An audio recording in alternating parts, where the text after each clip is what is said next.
Sampun kapiyarsa atur pambagya beksan Gambyong ingkang sampun dipun jarani Ibu Siniwati wonten catur paestri kanthi titis lan pratitis let wilamaning gending lan wirama. Ing titi kalodhangan siang menika ndungkap titi woh yaning mangsa kala ndungkap adicara ingkang kaping catur utawi kaping sekawan nun inggih atur pambagya beksan sliring. Nun inggih dumateng panjenenganipun Bapa Ratna ingkang piniji ngaturaken sampur pakurmatan sliring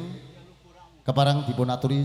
mapan sumabdya wonten ing sasana agung pambeksan saperlu nindakaken adat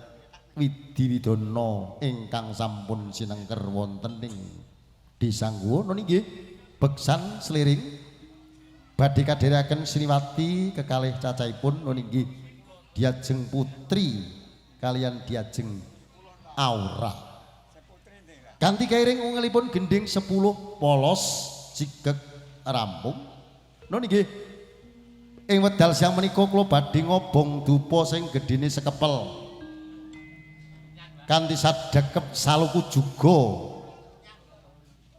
netepi baban hawa sanga mandhek matek wonten ing pucaking brana kanthi ngobong dupa muga kukusing saged mangambar wonten ing dukuh Ngguwa saged mahanani dumateng sedaya masyarakat Desa Ngguwa. Kukusing dupa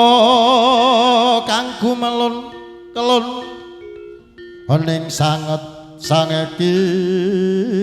iki kawengku sagung jajan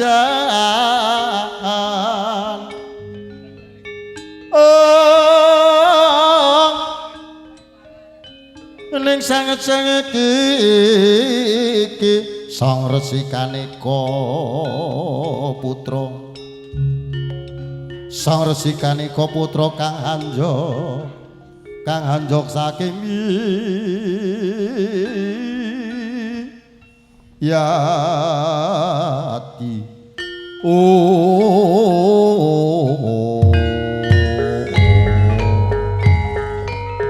kuku sing dupa kang kumelun-kelun ning sanget cangeng iki kawengku sagung jajan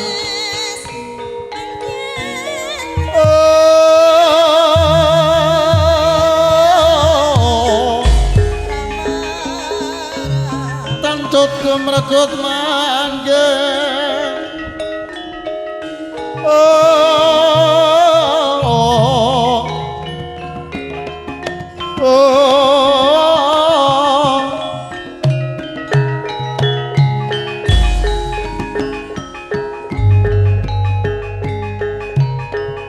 Dinonaning pamiyat busana maneka warna yo yo yo yo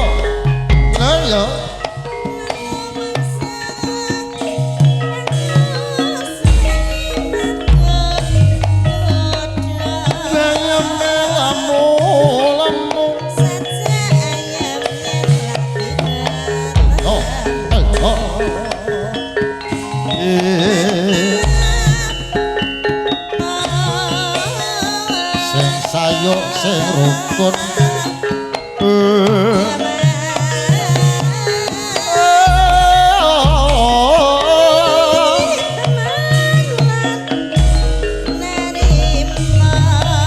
kembang platik kandhane wangi Allah Allah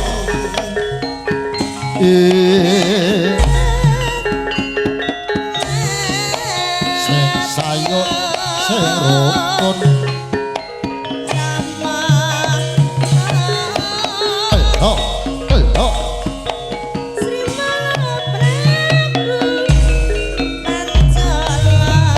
ngisor karana kemake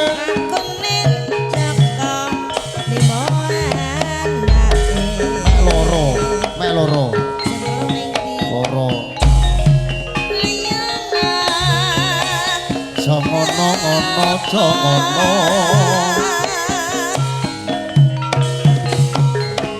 Allah Allah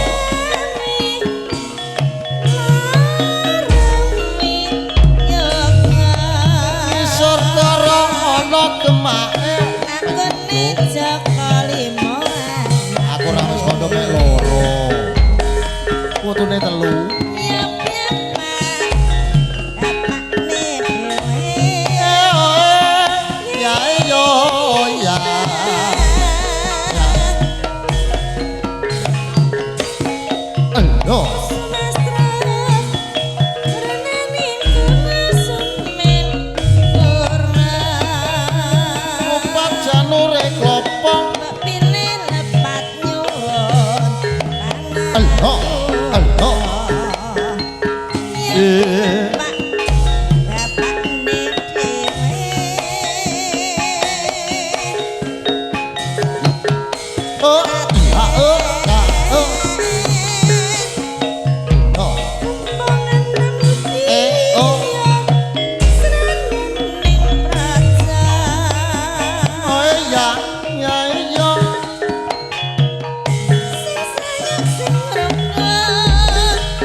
Tumandang gawe